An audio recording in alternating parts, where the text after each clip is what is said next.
This is You've Already Been Hacked, recorded on 31 October 2020.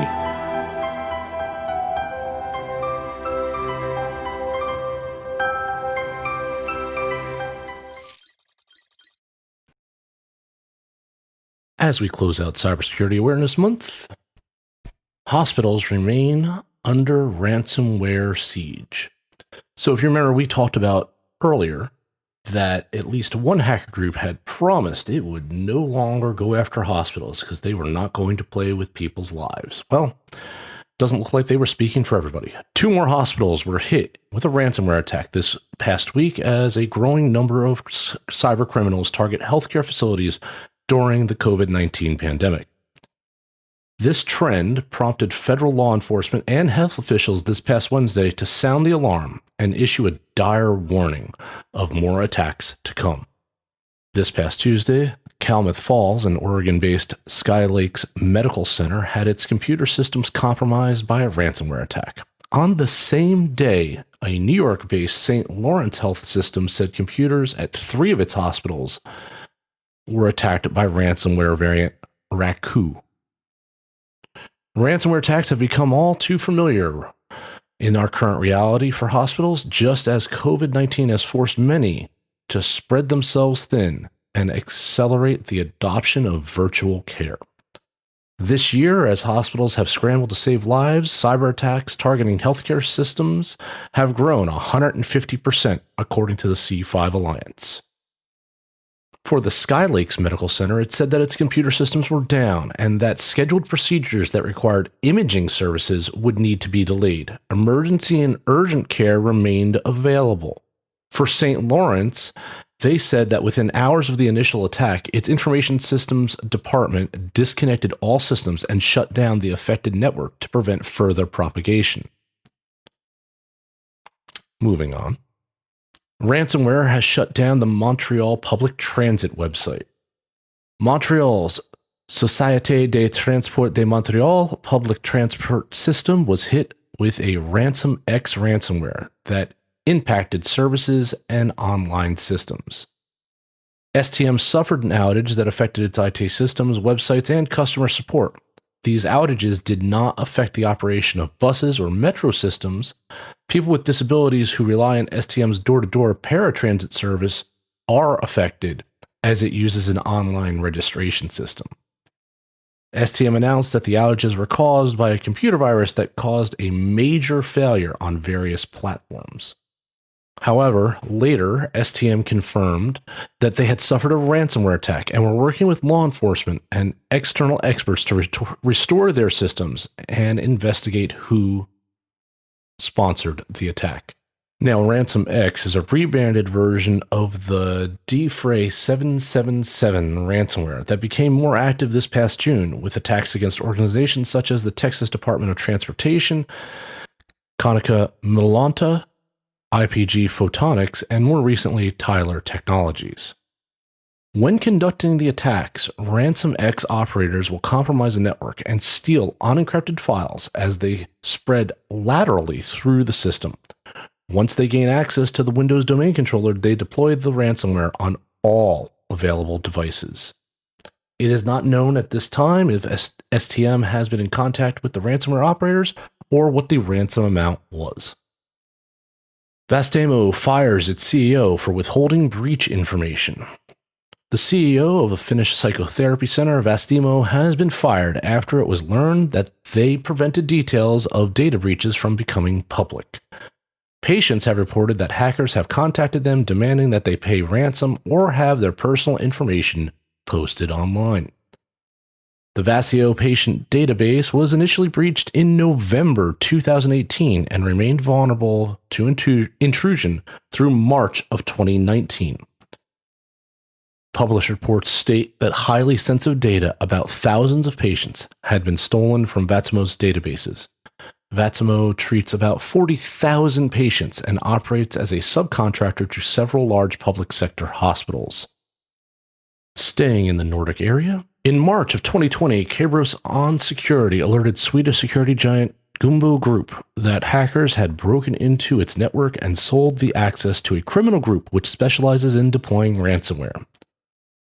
This past August, Gunnebo said it had successfully thwarted a ransomware attack, but this week it emerged that the intruders stole and published online tens of thousands of sensitive documents, including schematics of a client bank vault and security systems. Gunnebo Group in Sweden is a multinational company that provides physical security services to a variety of customers globally, to include banks, government agencies, airports, casinos, jewelry stores, tax agencies, and even nuclear power plants. The company has operations in 25 countries, more than 4,000 employees, and billions in revenue annually.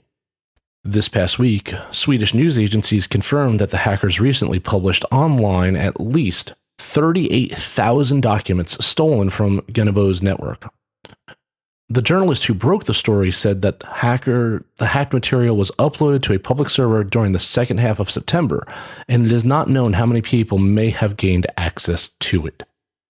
Steelcase has filed an SEC document divulging cyber attacks. The office furniture manufacturer Steelcase has acknowledged that its networks were the target of a cyber attack. They disclosed this in an October 26th Form 8K filing with the SEC. The ransomware attack forced the company to shut down their network to contain the attack's spread. Steelcase is the largest office furniture manufacturer globally with 13,000 employees and $3.7 billion in revenue in 2020. The SEC filing states that the attack occurred on the 22nd of October. While it's not been disclosed exactly what material was taken in the ransomware attack, the company does not believe that the current attack will have any material impact on its business operations or its financial results. U.S. healthcare insurer Aetna will pay $1 million for HIPAA violations. For three different data breaches that occurred over a 6-month period in 2017. Aetna agreed to the fine and to the adoption of a corrective action plan to settle potential violations of HIPAA and security rules. The payment will go to the Office of Civil Rights at the U.S. Department of Health and Human Services. Going into the Wayback Machine, on the 27th of April 2017, Aetna discovered that 2 web services used to display plan-related documents to health plan members had allowed documents to be accessible without login credentials. As a result of this breach, the sensitive data of over 5,000 individuals was exposed. Protected health information disclosed in the incident included names, insurance identification numbers, claim payment amounts, procedure service codes, and the dates of service. The second data breach occurred on the 28th of July 2017, when benefit notices mailed out to members in window envelopes displayed the words HIV medication next to the member's name and address. A breach report submitted to OCR in August stated 11,887 individuals were affected by this disclosure. The third data breach in 2017 that hit Aetna happened in September, when a research study mailing sent to members displayed the name and logo of the arterial fibrillation, or irregular heartbeat, research study in which they were participating on the envelope. Aetna reported in November of 2017 that 1,600 individuals were affected by this breach. OCR's investigation into the breaches found that in addition to the disclosures, Aetna, quote, failed to perform periodic technical and non-technical evaluations of operational changes affecting the security of their electronic PHI. Hackers in Georgia disabled a county's election database with ransomware. With Election Day literally around the corner, local governments need to be prepared for malware attacks on the infrastructure. Ransomware gangs have officially entered the 2020 election fray with reports of one of the first breaches of the voting season on Hall County, Georgia. The county's database of voter signatures was impacted in the attack along with other government systems. Although the county said the voting process hasn't been impacted by the ransomware attack, the incident is a warning to other municipalities to lock down their systems, particularly in these last days leading up to the election. Hall County sits about an hour north of Atlanta, and it first reported the attack on the 7th of October. On the 21st of October, the Gainesville Times reported the county's precinct map was down as a result of a ransomware attack, in addition to a voter signature database. It wasn't until the 22nd of October that the county announced, quote, "The voting process for citizens has not been impacted by the attack." The statement went on to state, "A ransomware attack has occurred involving critical systems within the Hall County government networks, including an interruption of phone services.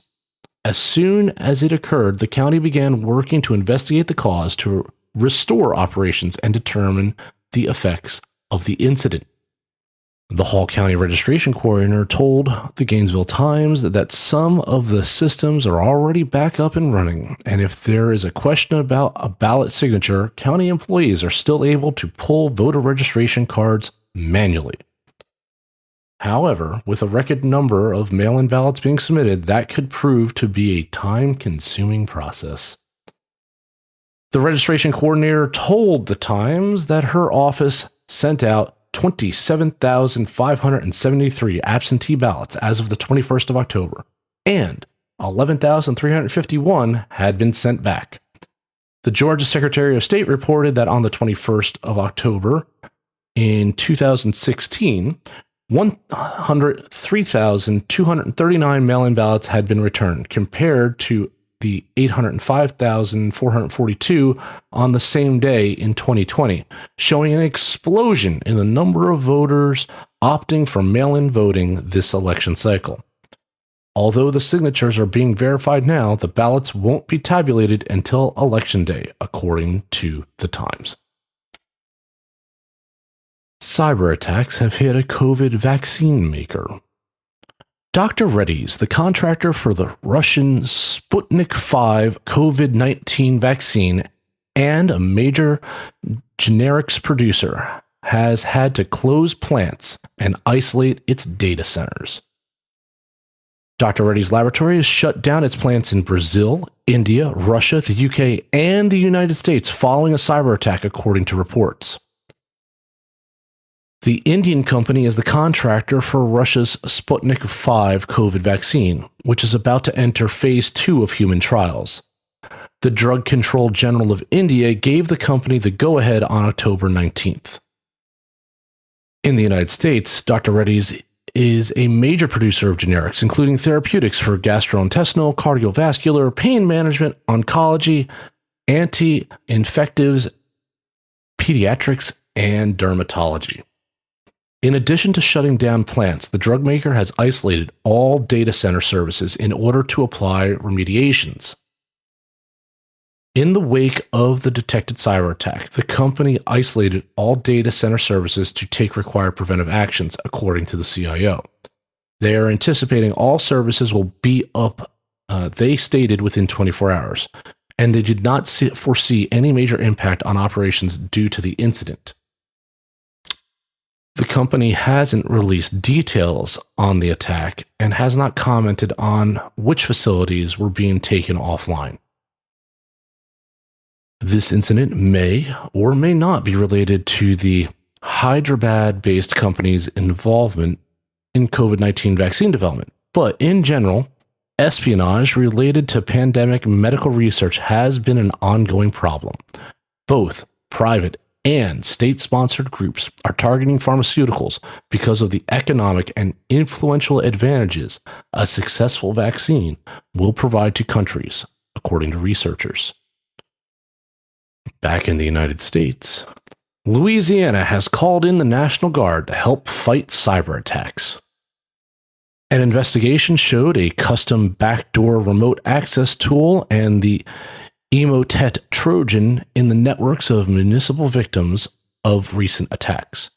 The National Guard has been called in to help stop a series of government-focused ransomware attacks in Louisiana, according to reports. Local government officials across the Pelican State have been besieged by ransomware strikes, according to a cybersecurity consultant speaking to Reuters. Quote, evidence suggesting a sophisticated hacking group was involved, unquote.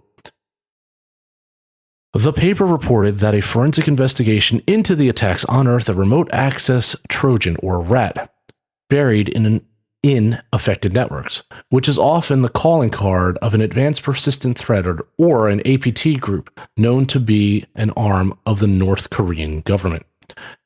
That said, the Kim Jong RAT backdoor has had its source code partially leaked, which could allow cyber attackers to copy it, thus casting doubt on the attribution. The Emotet Trojan was also found in victim networks, sources said, which can load other malware and self-propagate through networks. The U.S. Cybersecurity Infrastructure Security Agency issued a warning earlier this month that state and local governments need to fortify their systems against the malware amid a dramatic uptick in Emotet phishing attacks on municipalities since this past July. Sources went on to state that the attacks were successful in locking up networks in several government offices in northern Louisiana, after staff were socially engineered via email into opening an attachment and triggering the infection chain. Further, the attackers took over victim email accounts to send malware to other employees under the guise of legitimate communications. This is not the first time that Louisiana has called out the National Guard to combat cyber attacks. In July of 2019, Louisiana's governor declared a statewide state of emergency after ransomware hit on at least 3 school districts in Monroe City, Morehouse Parish, and Sabine Parish. Declaring a state of emergency allowed coordination between cybersecurity experts from the National Guard, the Louisiana State Police, and the Office of Technology Services. And finally, with regard to insider threat, a former Century 21 systems administrator has been charged for computer tampering. The former system administrator of an American department store has been arrested after allegedly hacking into his ex-employer's private network to give his former colleagues paid holidays. The hacker is accused of creating a superuser account that allowed him to access a computer system of Century 21 after he resigned from his position at the company. The accused worked as a human resource system administrator at the Manhattan branch of the department store from 2012 to October 2019. Through his role at the company, the defendant had access to the company's data management and timekeeping system. The man is accused of accessing a network of his former employer from his Brooklyn apartment to tamper with data. It is further alleged that the accused deleted data to prevent consultants hired to replace him from accessing Century 21's computer network. The Manhattan District Attorney's Office stated prior to his last day, he stole employee data from the company and created an unauthorized superuser account on the company's network, which allowed him access to the network after his resignation. The department store discovered the security breach after the accused replacements were unable to get into the system. An investigation by the company determined that changes had been made to Century 21's holiday payroll policy. As a result of the changes, certain employees would have been paid for holidays even if they had not worked on those particular days. Century 21 spent thousands of dollars to correct the changes and deletions allegedly made by the accused. If left undetected, this former employee's alleged tampering could have cost Century 21 more than $50,000. A New York Supreme Court indictment has charged the accused with attempted grand larceny in the second degree, criminal mischief in the second degree, computer tampering in the third degree, computer trespass, petty larceny, and the criminal possession of stolen property. And while it's not necessarily related, it does look like Century 21 is going out of business. That's all for the news this week. I'm your professor of cyber risk. We'll talk again soon.